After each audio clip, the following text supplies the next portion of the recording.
I'm April Lovett. And I'm Daryl Lovett. And this is Success in Black and White, The podcast where our mission is to bridge the gap between racial boundaries.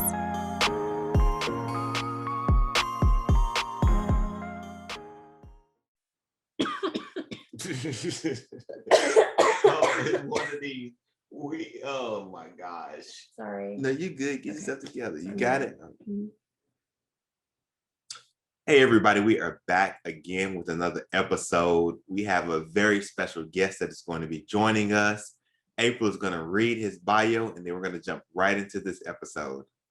That's right. And I'm going to be reading it he wrote it in first person. And so I'm going to read it in first person as if I am DaShawn. Writer, researcher, student affairs pro, hustler, all these identities and more define me. My name is DaShawn, and I am a recent graduate of the higher education program at Florida State University. I currently conduct qualitative research as part of my day job, but in my own time, I enjoy writing and creating innovative ways to tell stories that we often don't hear. For me, my research joys range from studying higher education environments' impact on Black professionals to understanding the intersection of hip-hop and academia.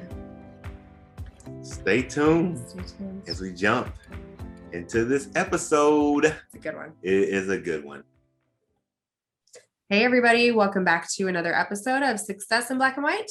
The podcast. We are back one more again. We are back, and we are not alone. We have a guest. Yes. We love it when we have guests, and we have somebody that is going to come and bring some knowledge and share their expertise on our topic tonight, which you will find out shortly.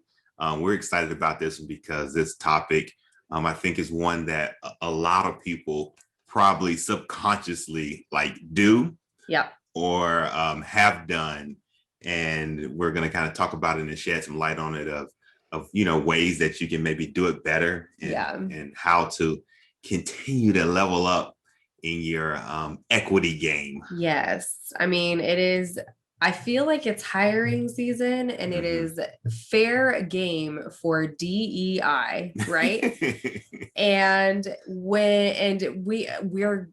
I feel almost like I'm jumping in, but our guest today, when he did his research, because he did research on this stuff and on search committees and on the hiring process and on applicants and how they feel about certain things. And this was even prior to what I would call, it's not the appropriate terminology, but a renewed quote unquote focus on DEI, right? And so now we are going to jump into, because I am so curious how this renewed focus kind of shifted your research. But before we even get into that, before we even start talking about all of these things, we want to know about you. Our audience just heard your bio, and I'm going to be honest because we know you well. I think it was very humble, modest bio. You have done some really cool things, and you continue to do really cool things. And so, DaShawn, please tell us a little bit about you.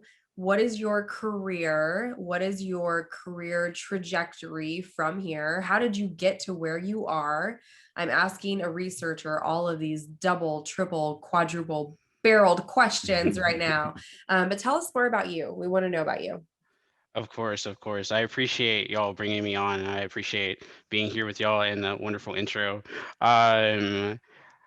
I think when I think more, I feel like I struggle. They say the hardest question in any type of interview is the "tell me about yourself" question, because you never know when to stop and when not to give too much. But I think quite simply, I think if I could sum it up, my name is DaShawn. I'm from middle of nowhere, quote unquote, in Memphis, Tennessee, where I originally grew up, and eventually found my way down to Florida, where I lovely connected with both of y'all.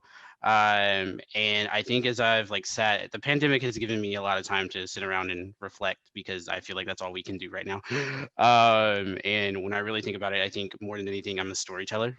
And so for me, whether it be through what I do right now through qualitative research or what I do in writing or music or anything of that nature. For me, it's like, how do I elevate as many voices as possible and sort of reconstruct or redistribute voice to different narratives that we don't often hear.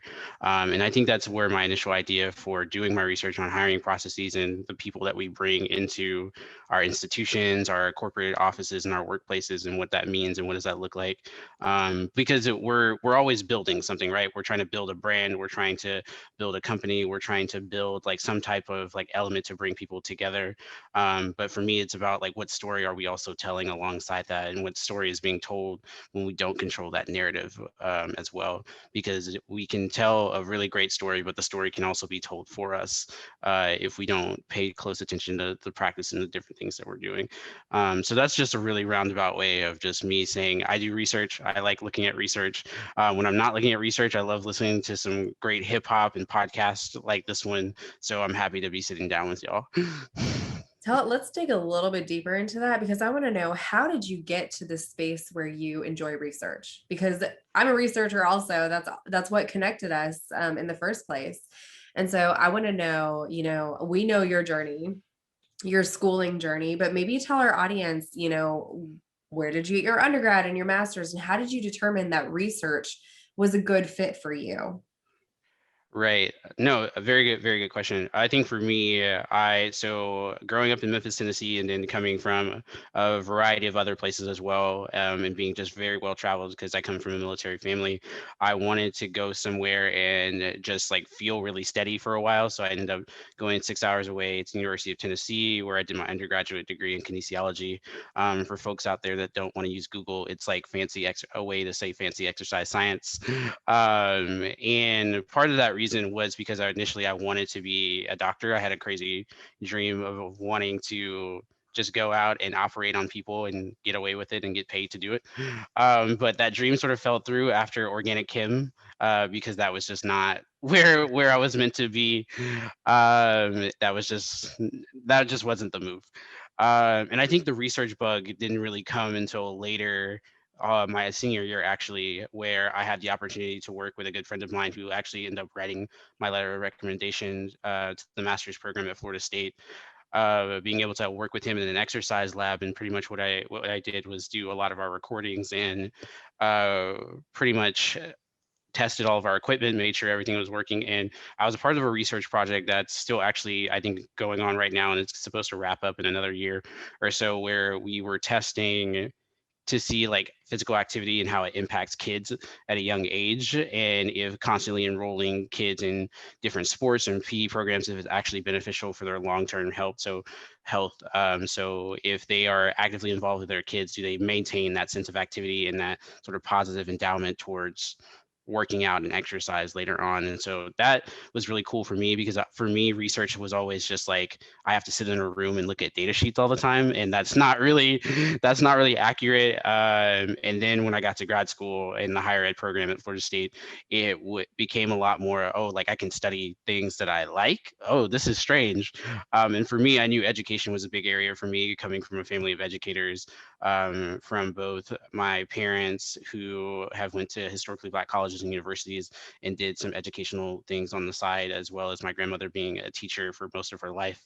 And so I think learning and figuring out how people learn and sort of impact, based off of like whether their environments or where they come from and different things of that nature, has always been something I'm really interested in. And so I had the opportunity to do research for myself. I got to work with another amazing faculty member, fellow guest that y'all had on the show not too long ago, Dr. Cameron Beatty. I worked with him for a while. And that for me just solidified that if I can do research that I love, which is surrounding education, especially if I get to study like Black folks and their impact and their understanding of higher ed and how we're doing justice by them and maybe not by them sometimes, I feel like I could do research forever. Woo. I love it. He said research forever. I'm just sitting up there. I'm looking at both of you all. I'm like, I'm with you. Y'all can have all of that. I get it. Like, we can have all the research. Y'all can have all of that. Woo. Well, and I love that, you talked a little bit before about the storytelling aspect. And for me, that's really, well, for both of us, that's really, really important, because I think it's often left out, especially when you think about typical research, the way that people think about scientific research, or they think about the way that we use data to tell a story, but it's usually it's to influence a business decision. And therefore, a lot of it is quantitative and you're just throwing like numbers and percentages. Nothing wrong with that. I have to use that method all the time. I'm sure you do too. But there's something really special about being able to do storytelling. And when we say things like qualitative research, which is really just exploring narratives and, you know, what we can find out in the context of certain data, that is not necessarily like numerical or ordinal, you know, I think that it's really important to be able to tell that story. And I think that it's really important to the research that you did in your master's thesis, which was like the main intrigue about you. And I will tell you, when I first met you and you were working in the division that we were working in, and I met you and I was like, oh, this is a cool dude, right? And then you told me about I'm honored. you told me the article that you had written and what you had written about. And I was like, whoa, like this is super important. And so that article, you know, I reference it often. I read it. I'm gonna be honest with you, I read it through one time and I should read it more often and I should have gone back through and through. So we're gonna have you explain a little bit about your research and what you wrote. But I have used it. The one time I read it, it made such an impact on me and the way that I work now when I hire and in search committees. And when I talk to other people that hire, when I'm on a search committee, I'm like, no, we can't use that term. And here's why. And this is what I learned from the research that my friend did and published. So I'm just really proud of you, but I also really want to dig into the research that you did. So talk to us about it. Tell us what it was. Tell us what you found. And then let's talk a little bit more from there about it, because I think it's really important. Of course, I appreciate you singing my praises. That article in reference to it was a long time coming and a very, very long process. I think as someone, even though I was used to doing research, I think something I'd never really understood is how long the publication of research process takes. But that's a whole nother conversation for another day, because there are many processes and different things like that that could definitely be more equitable and revamped.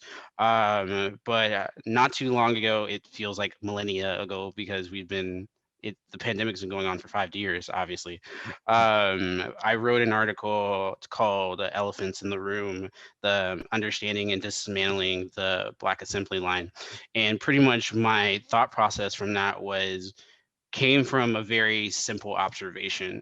For me, it came from going through a search process multiple times, being told that I was doing very well through each stage of the interview. And then what's particular, I think, with us working in student affairs, like waiting, and with the field now coming to this sort of juxtaposition of like, our processes are too long. And it's like, yes, we could have told you that. But after so many rounds of interviews, waiting to hear back, and then I noticed that everybody else was hearing back from different positions they applied to. And I remember I personally had to reach out to the institution that I was wanting to work at. And I remember just a singular email. I actually keep it in my inbox because it reminds me a lot of my research of like your references were great, your abilities and your ability to interview were really great, your skills are very something that our office could use, but we decided to go with someone else who seemed like a better fit for our office at the time. And so I think when I immediately felt that, I was like, whoa, that's strange. Like I'm used to being like that, feeling rejection. I think that's a natural tendency, but I think the other feelings of misunderstanding and just confusion and rage and a little bit of just like confusion amongst all of those things really surfaced for me, because I was just like, what didn't go well? And then it was a big sort of like circle of back and forth emails that were very vague about, well, if I didn't do as great as you thought I did, well, can I have feedback about it? It's like, well, no, we can't really give feedback. We can just say that you did well. Well, if you're saying that I did well, why didn't you hire me? Right. And so that we fall down the loop of that particular trend. And so the more I started thinking about it, something kept sitting with me about the word fit, and like how we use it to describe and mean multiple things, but we don't use it to actually tell us anything, right? It's meant to be incredibly specific but vague as well. And so terms like that have the ability to sort of hide in plain sight a lot of prejudices and biases. And I think that's where I started to really jump into things. And so one of the first things I did, I started to just dive in terms of like what I do as a researcher. Okay, I'm feeling this way about this particular term and the way this is used in this experience. Has anybody written about this? Has anybody talked about this? Where can I find things like that? And I did find a couple articles that sort of started me on the journey. And then I was like, kept going, I kept going, but there was not a lot of research covered on it. So the literature was in and of itself very, very minimal. And then an opportunity came through and it was like, hey, like we're accepting abstracts right now. We're going to let people know if we're going to do full articles. And I was like, I don't have a word for this yet. I don't have a word for this experience, especially because it coincided with a lot of other experiences. I was noticing specifically how a lot of Black professionals would go through the job search experience, not only in my personal friend group, but just from my observations throughout various social media sites and people that I had like knew tangentially of going through search processes, not hearing back very vague answers, or just like sort of falling into certain positions and then realizing that it wasn't exactly the way it was described, and then later leaving. And then you sort of see like this revolving door, which I talk about in the article, of you see Black professionals or sometimes all professionals of color come into a position, and then over time they seem very defeated or they seem just very unsure about the work that they're doing. They're usually tasked with a lot of different things, whether it be like actual physical task or emotional labor that isn't really part of the job. And then you later see them leave. And that is sort of blamed on them and the way they were able to cultivate the experience rather than the environment that they saw themselves in. So I ended up writing the abstract. I dived and did a little bit more research, started to figure out that there had to exist something about this that if it's not currently written about, maybe I need to be the person to write about it. And I actually found an inspiration from a roommate of mine not long after we saw the passing of Toni Morrison, because that was one of the quotes that she was very adamant by, and I think still very much resonates with me today. It was like, if there's a book that you want to read and it does not exist, it has now become your responsibility to write that book.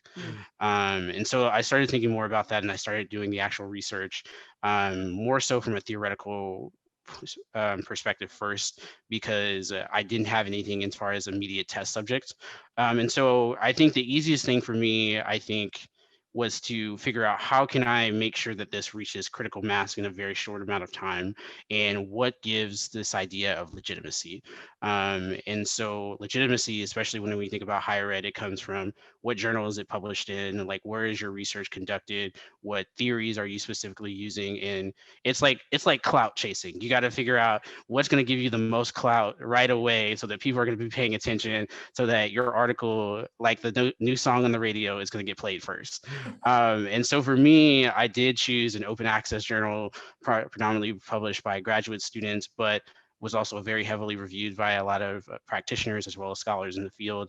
And it was relatively well known. Like you could Google it and like you would find the articles like right away. Um, and so for me, then I started on this journey of like, how do I construct this experience? And it came through a book that I have read multiple times now, surprisingly, but I don't actually own it. I've only read it either as a PDF or I borrowed the copy multiple times from other people, called Debunking the Myth of Job Fit in Student Affairs in Higher Education. And it's by a multitude of authors and it's an edited volume. And specifically, there is a chapter by Patrice Palmer and Heather B. Browning. And specifically, one is a Black transgender individual and the other is a Black woman, and they both spoke on this experience of like what they call the person of color assembly line.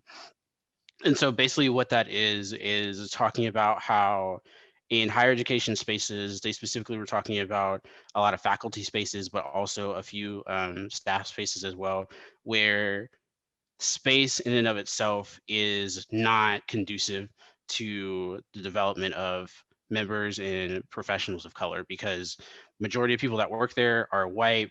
Majority of folks who are in upper administration are white.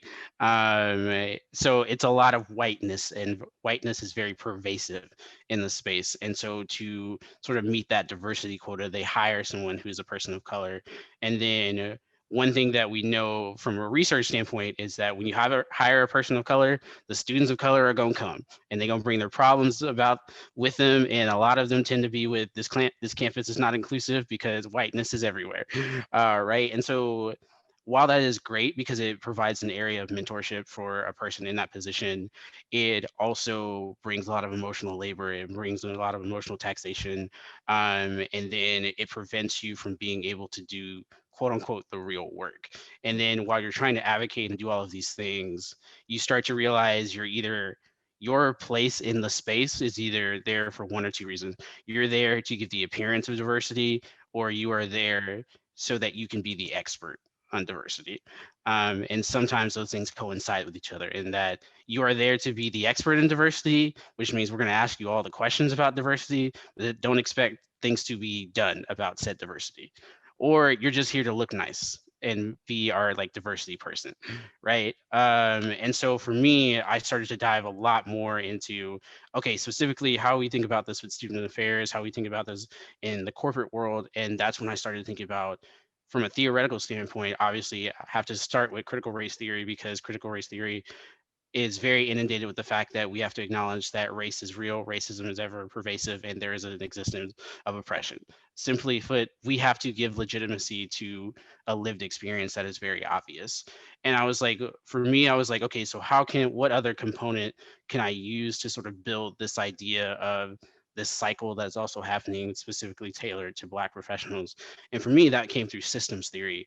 And so I thought it was very telling to be able to use something that is common within sociology and various other fields of study, but also is very prominent in business. Because I think a lot of times we like to think that certain fields are they're exempt from feeling all of these things, right? And so by combining those two together, I sort of created what I call the Black assembly line, to give a name to the experiences that were happening to various folks, and something that I even experienced. So again, you have this space that is inundated with whiteness. You bring in professionals of color, they go through and are trying to just be a professional, just be where they are in their space, trying to do the work that they want to do, and they're tokenized, they endure microaggressions. And then as a result of that, it brings a lot of trauma and it brings a lot of burnout as well. And so very similar to the generic articles that were written about like new professionals as they enter their first stage and enter their first stage of their first job after graduate school, you sort of reach that fork in the road of like, okay, does this fit, right? Does this idea fit? Does my presence fit here? And the problem with that sort of mindset is that it's hard to fit somewhere where the environment was not perfectly crafted for you to be there. So a lot of times for a lot of professionals of color, you have to come into a space and then make that space your own and mold that space to conform to you. And that's very hard because it's often an ongoing process of you having to lay claim to your space, and then also knowing how meritocracy and bureaucracy works in a lot of not just higher education, but a lot of large scale organizations that have multi-functioning parts. You have to do that either with or against the system, and a lot of times those systems do not operate within your favor. And so for me, it was a really good opportunity to really sit down and think about and write about and give a lot of voice to this experience that is present, that we know exists, but didn't really previously have a name, and then build it around this idea of the lack of professionals of color and the lack of faculty of color to match sort of everything that's going on. So right now, when I sort of tailored everything based off the Department of Labor statistics, what was very interesting that I found actually when I was doing all the research was that across every field that we consider an industry especially within the United States, higher education included, business, medicine, there is job discrimination that is inherent within a search process because we cannot actively sort of stop biases from pouring through. But what's very interesting is when you have white people on one side, everybody else on the other side. There is less discrimination, obviously, for white people, but also there, as the years have gone by, there's been less and less discrimination for our Latinx folks, Asian folks, like multiracial folks, or folks that are deemed to quote unquote fall outside of certain margins of raciality or racial composition. But it's been consistent for Black people. So like discrimination going down for everybody else, but for the last 25 years, which is where I pulled the research from, it's been the same. In some cases, depending on industry, it's actually even gone up. So then that also begs the question of like, what specifically is it about Black folks and Black labor and Black things and people being able to work? What does that say about that particular way that we're able to exist in certain spaces and different things of that nature? Because then once you are able to see that, you see all the other nuances that exist, right? So there are less Black people in certain industries, more white people in a lot more of those industries. White people are statistically, I think it's like 2 or 3 times more likely to be in manager or higher upper administration roles. And those are the roles who are hiring. Statistically, you're more likely to hire people that look and share common things similar to you. And so if white people are doing all the hiring, that again creates the cycle of not many people of color, especially Black folks, getting in. And so it's just like one of those things where you don't want to believe that it's true, but once you find it, and once I was looking at everything and writing it, I was like, oh, this is real. Like this is a thing that exists, and yet no one is talking about it. And it was just crazy and strange and weird, and it made me feel all of the emotions. And I really wanted to just run through the streets and be like, have you heard the news, have you heard? But it brought something else that I didn't expect either, which is that it's inherently tied to everything else that we see, especially within the field of higher education, right? So there are always, much like racism in and of itself. Let's start, I think, starting the like simplest case. There are always going to be ways to justify why it exists. We know it is wrong. We've now gotten to a point where like we can point to something and say that is racist, and like someone will find a justification for why it needs to exist or why it needs to be. So prime example, if we wanted to tailor it just down to our student affairs folks, and this will be like my last point. So student affairs, it's easy to measure like the proportion of student affairs professionals in conjunction with the reason that we have a job, which is to serve students, right? And so it's easy to see that if every institution is a predominantly white institution, and excluding our historically Black colleges and universities, tribal colleges, and different things of that nature, it's easy to see that majority of students are white. And so therefore, if white students make a majority of student populations, there would be more white professionals. And so therefore, there's the justification. So we need more white professionals because there are more white students. Yes, but let's look at it from a proportional standpoint. Right now, I think as of 2018, there are across all universities in the US, aggregated also for our, like I said, HBCUs, tribal colleges, and different things of that nature, white students make up about 54% of, yes, 54% of all of students that attend universities. Now, proportionally, that would need to make sense of like, okay, so that means as far as our essay pros and our administrators, they need to also make up, as far as white professionals need to make up 54%. That's not the case. Most student affairs positions, regardless of where they are in org structure, are made up by 71% of white professionals. More so, 51% are women, the rest are men. And then you start to see the breakdown after that, where again, the justification piece starts to come through, right? From a student standpoint, also still looking at students, Black students make up about 15%. But when you aggregate it and compare it to how many Black professionals there are in the field, it can be easy to say, okay, there are also 15% of Black professionals in the field. Easy justification. But let's also think about that. White students make up 54% of all institutions, and Black students only make up 15. And if you were to compare it with the overwhelming comparison of like 71% of white professionals and 50% of Black professionals, that doesn't make sense. And then even diving further with thinking internally about the Black aggregates as well, 10% of Black student affairs professionals identify as women, while only 5% identify as men. So again, there's still not an equitable distribution if we think about, okay, we can make the justification, likely more women attend college than men. Yes. And where is the disconnect there? Because again, if more women attend college than men, why do we still see the likelihood that more men actually graduate from undergraduate degree programs and get higher paying jobs in comparison to women? So there's a lot of like things that I found like that like, again, you can put these statistics out there, which is why I enjoy qualitative research. I can say all of these numbers and people are like, well, this reason or this reason or this reason. Well, okay, here's somebody's lived experience about everything that happened, and you can't just say that it's anecdotal. Like, this is why it's going on and this is what's happening.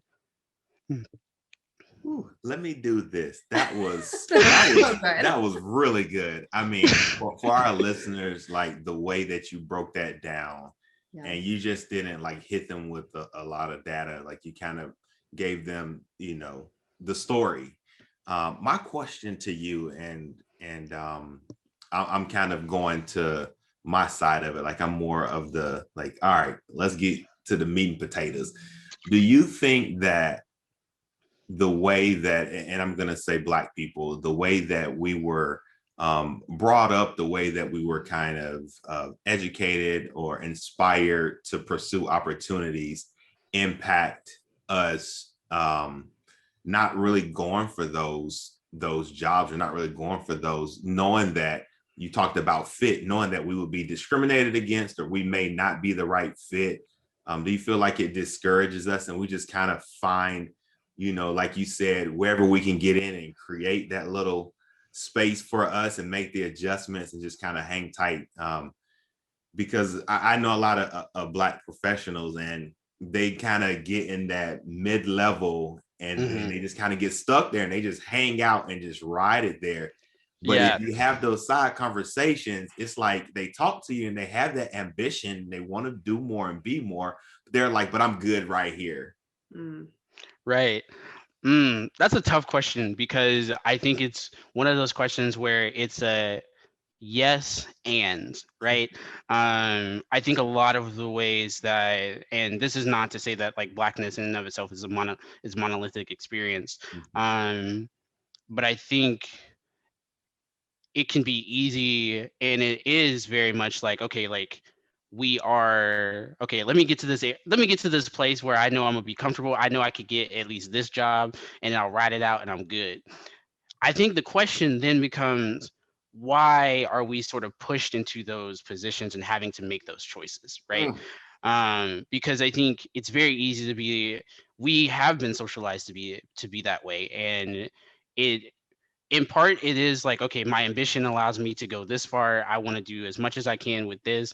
But if all you've ever seen is barriers to everyone else who has tried to do that for you or do that in that same position as you, regardless of industry, it stunts your ability to be able to see past the horizon, right? To know that you could make it on the other side. And if you do, that's great. But then also we have to think about this concept of essentialism, right? That Dr. Michelle Alexander talks about in The New Jim Crow.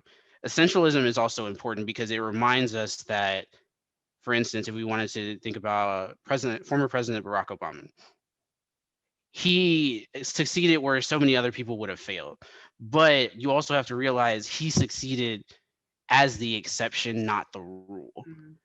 And so, in thinking about that in the same way, I think, Daryl, when I think about your question, I think about that ambition and like how we are raised. It sort of does dissuade us, but you also have to then ask the question of what are the barriers and the structures that dissuade us, right? Think about how many. I think the statistic came out recently, and I don't want to say the number because I don't want to get it wrong, but the percentage in which students, especially Black students, are able to graduate from high school, think about college, and then pursue a college degree, grows exponentially by just having one Black teacher at some point in their K through 12 experience. And so when you think about who's been teaching us these things and teaching us these barriers and putting us in these positions, it can easily be like, okay, like we're not trying hard enough. No, actually, we are trying hard enough. And not only are we being kept from the positions, but we're also being socialized that these positions are not for us. And so the question then becomes, well, why is that, and who gets to make that decision? Prime example I will give with student affairs, one thing that I found that I thought was very interesting. So upper level administration, when it comes to those type of positions, anywhere from associate dean and all the way up to college presidents, majority of those are filled by white men. But when you also aggregate it and look about like at the percentage of other folks of color who are in those positions, majority, actually 8% of folks who are in like upper level administration positions are Black men. So there is sort of that breaking through, and that ambition comes through. But again, there's always a consequence to be paid at the end of that, right? So I think also thinking about, okay, let me work hard enough, and okay, I'm eventually going to be this AVP, this associate dean, or in these positions. But then think about what positions they usually land in, right? How many Black men do we see rise to those positions and then are immediately the chief diversity officer? They're in charge of the center for XYZ thing that is usually the most underfunded thing on campus. Root is usually directly connected to diversity. So then the question becomes, okay, if I make it this far, am I only allowed to be in charge of the Black stuff, right? The Black, low income, LGBT, Latinx, like, am I only allowed to be in charge of these things when I know how I have skills that allow me to be in those other areas? Yeah. Ooh, that's good. And Preach. yeah, I mean, I think you touched on a little bit of what I was thinking, of how a lot of it is kind of self-inflicted, to where, and I'll speak for even from my personal experiences, to where, and April knows this, to where there are opportunities and she's like, oh, like, you ever thought about doing this, or you ever considered this? And I would be like, I don't know if I'm qualified for that. And how I've assigned my qualifications based off of those barriers that have been ingrained based on who I've seen in those type of positions. And I start to question my own qualifications, because I'm like, I've seen the person that's in this position, and some of those subliminal, I think, things are playing into that. And I don't want to speak for everyone, but I'm pretty sure there are other people. If I pull a group of us together and have a conversation, they will probably be able to feel the same way. And it's important to know too. I mean, I feel like you're being humble, because he will be actively recruited. And he'll say, well, do you think I can do this? And I'm like, what? Yes, of course you can do that. You've been doing things like that. And it's just yes. I just wanted to not invalidate you, but also, I think you touched on it though. Like, I'm just not trying to go there and then just be the guy that handles all of the stuff that you just said. Like, I'm like, well, I don't want to be that person. That emotional piece that you were talking about, I think that's overlooked. And I feel like that matters, and that should be explored. Like, when you were talking about that, I was like, that's what somebody should do some qualitative research on. Your next project. That piece right there. I'm writing it down right now. Let me write it down in my note cards. That emotional piece, because I feel like that gets overlooked, because it fills in that little gap of as other duties assigned. You know what I mean? And I know that well. I I really want to do this because, and this is a little bit of a rabbit trail than the questions that we sent you, as part of the interview, but I think it's really important that we're talking about this from a very, well, really, you've talked about it at a high level. You've talked about it like in the weeds as well, which I think both are really important. And, one of the things for me, I know reading the article was like eye-opening to me. And it almost immediately, it was one of those things I was like, I'm never using the term fit again. And not only that, if I'm in a search committee, I'm thinking about the way that I'm thinking about candidates. And so that kind of level of self-awareness is important, I think. But I'm curious, like, do you have some recommendations for people who maybe are mid managers or senior level leaders who are in charge of hiring processes for search committees? Like, how do we move away from this? Because in our field, which is in higher education, which is, within the student affairs realm, for people in our audience who understand that, but really for anywhere, I feel like people use the term fit as the coverall, like, oh, this person just didn't fit our culture. And that's our excuse for not hiring them. But really, they have all the skill sets that everybody else would have. And so I've really tried to move away from using that term. And it makes me bristle now when other people use that term. So what are some maybe concrete tips? And maybe this is a brainstorm of all of us, I don't know, but what are the things we can do to ensure that we move away from that level of thinking? I think that's a hard question. I have some recommendations based off of what I wrote in the article and then another piece that I was able to author recently as well.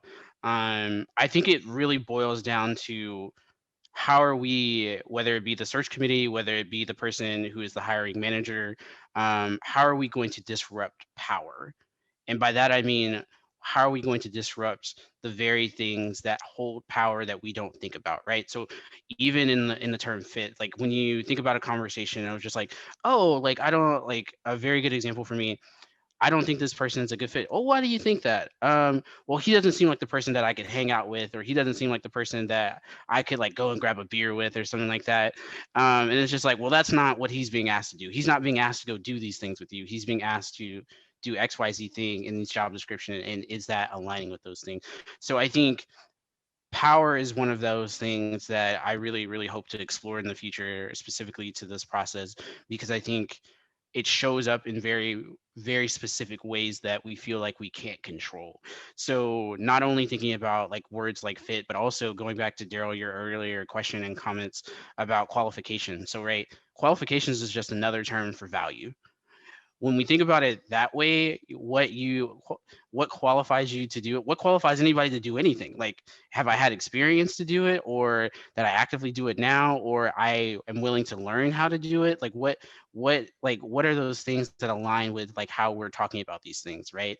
And so I think like thinking about the power that comes through that and the power of discretion specifically. So hiring managers and the ability to send jobs or recommend someone to a job and just like say like, oh, just turn in, like, give me your resume or anything like that, I'll make sure you get at least a first round interview, right?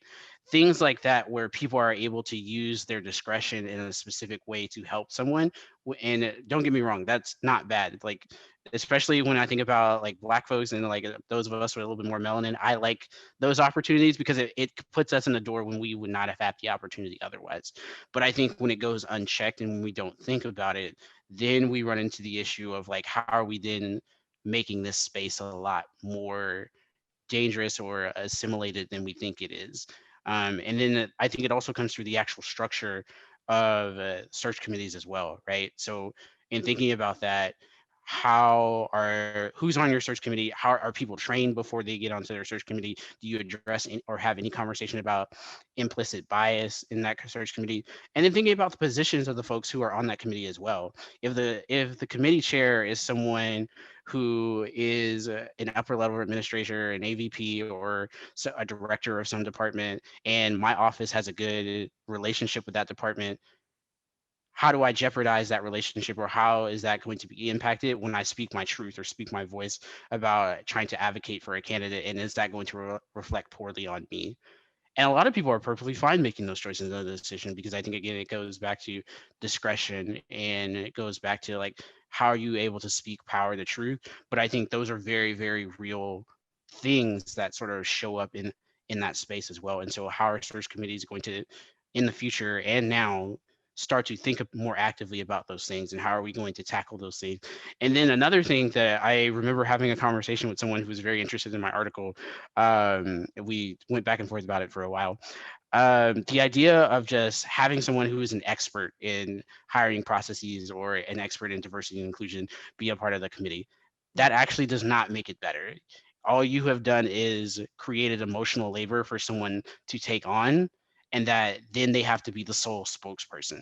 That's not helpful, because everyone needs to understand and realize that they are bringing biases, right? It doesn't help to bring the director of diversity and inclusion into the search committee and give an opinion and give it a recommendation if the hiring manager is the AVP, and then the search committee, the person in charge of the search committee is another AVP, and they're friends, they work together, or they really like one of the candidates, or the candidate is someone that they are friends with. Again, discretion, right? You can't put, it's again goes back to some of that earlier thought of like, you can't put a lone person in a position. Oftentimes people put in those positions are typically women of color. um, Put those people in those positions because all you're doing is creating emotional labor for them to then be the one that has to speak out for, okay, are we thinking about it in this perspective, are we thinking about it in this way, and how are we going to do it? And then when they're not listened to, all you've done is invalidate someone's experience in terms of being able to advocate to have more diverse people in the candidate pool and different things like that.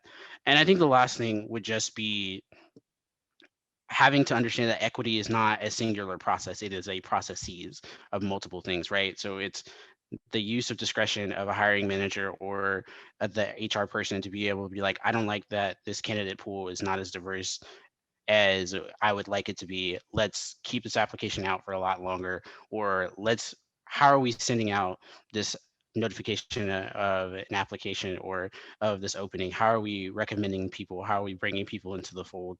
And then being able to say, okay, now that we have a diverse enough pool, how are we making sure that just because we have folks of color in the pool, how are we making sure that a lot of them are actually getting to an interview?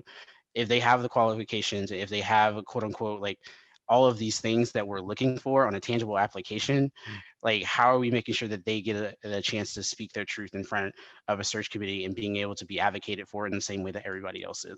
Because I think there's also this illusion that's created that hiring pools or candidate pools are actually not diverse, and that's actually not the case. Most of them actually are really diverse, but that doesn't mean anything if your folks of color or your folks with marginalized identities aren't getting the opportunity to speak and like be interviewed. um, that actually hurts their chances a lot more, because then they either are floating around and don't know the status of the search process, or they never even got a chance. And so it goes back to, again, of like, equity has to be constantly checked and constantly affirmed, and making sure all these things are taking place. And at the center of all that, you got to want to do it. Like, it's, I think when I think about the legitimacy issue, I not only think about search processes and the small scale actions that we do to create equity, I think about the large scale environment of the US right now, specifically of like, we have a legitimacy issue of being able to acknowledge that we have done wrongs, and now we need to implement a hard process to change things. And change is hard, and so we would rather do the simple thing. And I could point out a lot of things, whether it be like, let me just rename this college, or let me just rename XYZ thing, or let me just buy some art by like a Black activist, and like we good. But is that the real work, and are we willing to engage in the real work? Oh man, you said a couple of things. I was just like, whoo, my mind is going. And I can tell you this, when you said the comment about bringing in the diversity, equity person to serve on the committee, I've been in that role before, and like you said, it is a very emotional position to be in for a couple of different reasons. One, because you're always going to be like, I'm going to put my air quotes up, the devil's advocate. Like I always felt like I was that person. And that's the emotional piece. And when you're talking about the relationships across departments, across program areas, it's like you kind of put that little asterisk by you as a person. And it's just like, you don't want to do that. Also, I've been in a position to where I was a part of the selection committee, and there were multiple Black people that were finalists. And I was just like, oh my gosh, like, they like, what if I say like, let's hire another Black person? Like, like that's a lot of stress. That's for me, or a person of color, like that's anxiety, because then, other people may perceive that as a part of your biases, like, them just because you're Black and they're Black, I'm just like, oh, it's so much. I'm going to speak for myself. I'm not speaking for anybody else. For myself, when I'm serving on a committee, and it comes down to where I'm consciously thinking through all those things. I'm like, okay, I got to make sure that, my feedback is thought through thoroughly. I've taken all of my comments, and I've taken all of my ratings, and it reflects to what we're asking this person to come in to do. And I'm presenting that in that manner when I'm explaining to everyone why I am, for sometimes going out on a limb for a certain person that has been, pushed to the bottom of the pile. So when you talked about emotion, I was like, I've been in that position. I was just like, it's tiring. It's like, Yes. That was a lot of great feedback, I think. And I really like what you said, how you started off about being a disruptor. And I feel like one of the ways which you said so like perfectly is initiating those, like I think you said trainings, or like before you go into it. So it's like, hey, let's talk about this. Let's put some things out on the table. This is going to be our approach. This is going to be our game plan, prior to going in, when everything starts to filter through and come out. And then you're just kind of like, what you talking about, Willis? No, I agree. I've definitely seen and been on search committees, and then I was just like, I wonder how they like pick people. And it's just like, oh no, like we just send an email, whoever responded, like they just gonna be on the committee. And I was like, okay. Great approach. That's how it be. That's how it be sometimes, though. And I think it's for those reasons that you addressed. It's like someone knows someone, or they're looking for someone that they know that they can talk to or persuade to push someone through. It's all of the behind the scenes stuff.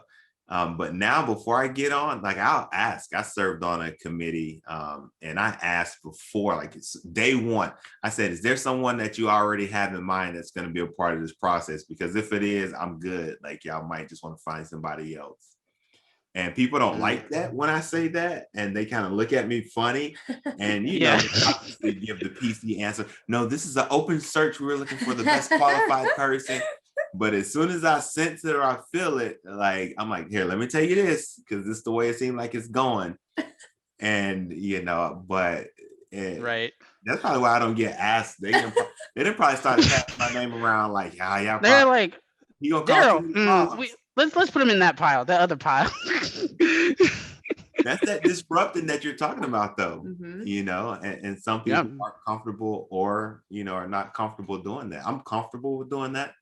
I'm not one of those people that feel like I have to like be involved in it. Like, there's some people like, I got to be on these committees. I got to do this. I'm like, no, I'm good. Like, I'll make my name somewhere else.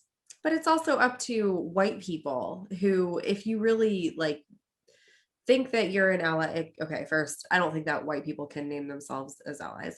So let's get that straight. But if you are trying to be an ally and you are in that position, you can't leave it up to the people of color or the marginalized people on that committee to be the ones to speak up. Like, that's not okay. That's not okay. Like, you have to be the one to say, like, this is not going well, or we need to reconsider, and here's why, or let's use different language, and some of it is just leading by example. I know, I think in the last, not in the 2 searches ago that was part of, one of the things I said, I came right out and I said, I have been guilty in the past of using the term fit to describe why I think a candidate should be here without having any additional qualifiers. And I'm putting that on the table right now so we can all avoid that, because I don't want to be that person again. Yeah. And I think it just makes a difference, because then you're not calling somebody out for saying it, but you also might just put a kibosh to it right up front, right? And but I mean, I always blame myself for things that I'm like, well, I think other people could fall into this trap. So I'm going to come out and say, like, these are mistakes I've made in the past. Let's, as a group, not make them together. It's probably just easier. It takes the onus off of somebody else when there is a power differential, and the power dynamic always lies with somebody who falls in the quote unquote normative. So white, hetero, cisgender, and so if you're aware of it, like, take on that power by yourself and don't force it on anybody else who does not fall in the quote unquote normal. Right. One of the quotes that I feel like I've loved that sort of resurfaced this year is that I don't need any more allies. I need some co-conspirators, because I think that's so powerful, right? Because it's just like we and I think mainstream media now really loves this idea of like allyship. Like, I remember we have like a diversity and equity like thing going on at the institution that I'm currently at, and somebody mentioned an article, and I actually meant to go back and find it, and it's like, when Black people die, white people read. And so that's what we saw this summer, and like continuously now, of like, oh, I'm trying to read all these things and like make sure that I'm an ally, and make sure that like I can, like, when my calling is right, the Black person's going to point at me and be like, I need you as the ally. And it's like, that's not how it works, right? I need you to leverage the power that you have, whatever minimal it may be, and be my co-conspirator. And that doesn't mean like you show up when the fighting is going on. I need you to show up when we're still planning, when we're still trying to figure out how to execute, when we're still trying to figure out these other things. And so I think that's something that I've like started to live by a little bit more, of like, I feel like I'm good on my allies. Allies have showed up pretty consistently in the same way. I'm 25 and I've been Black my whole life. They've showed up the same way the whole time. Let me try this co-conspirator thing and see if that shows up a little bit different. I love that. Yeah, I know. That's when I'm out there disrupting, like, I don't need you to support me. I need you in the mix with me disrupting too. Right? So I got you. I'm an ally. I'm supporting you. No, I need you in here mixing it up too. Yeah. Oh man, well, this has been good. This has been so good. I mean, we have so many other things we could talk about, but for the sake of time and for the sake of, I don't even want to water this down, because it's just been so powerful. And I'm already in my head thinking of like all the people that I just learned so much tonight, and I want to send it to other people to learn from. So I don't want to water this down anymore. We're going to have you back, because there are so many other ways. And I would gladly come back. We can bring you in and talk to you about things in your own life, and just other things that you're doing. So so this is what we'll do. We will drop where they can find the article at in our show notes. And then we want to give you space to tell people, if you want people to find you, where they can find you, how they can reach you, how they can contact you. We want to give you a chance to do that. Of course. So people can find me. I am DaShawn Dilworth at Facebook. I'm not gonna lie, I'm not really as active on Facebook as I used to be. You can same thing with Twitter, Instagram. If you want to give me a follow, usually I post something funny at Dasani_Dill. And right now I'm actually in the process of launching my own podcast. So if you want to give those pages a follow as well. Yes, April. Awesome. Yes, you can find them both, one on Instagram at maskoff21 and then the other at maskoff31 on Twitter. So feel free to give me a follow if you want to have more of these conversations and see me sitting down, and hopefully I can bring these two on my podcast and we can see how it goes. Yes. Definitely. Take like 30 seconds and give us what is your podcast going to be about so people can go listen. Yes. All right, so the first episode has already dropped. I was just promoting it earlier today, but my podcast is called Mask Off, and it's the opportunity for me to sit down with other Black men and a few other Black women and a few Black queer and trans folks to sort of discuss, like, what does it mean to live in Black culture right now today, and how is a lot of that sort of shaped by Black maleness and Black masculinity, and how do we go about unpacking that so that we can build stronger Black men in a stronger sense of like Black culture going forward for the future. Oh, awesome. Yeah, that's good. Yes. Everybody go follow, go listen, go support. Mm-hmm. And we know you took something away from the episode tonight, because I know we did. I did. I know I read the article. Yeah, she was I've sitting known over DaShawn here for like 3 she was years. sitting over here nudging me. I was messing with her under the camera. I was just like, hey, did you get that? Because I didn't want to be like, like, did you get that? So, all right. Well, that's all for tonight. That's all for tonight. Until the next time. Bye. Peace.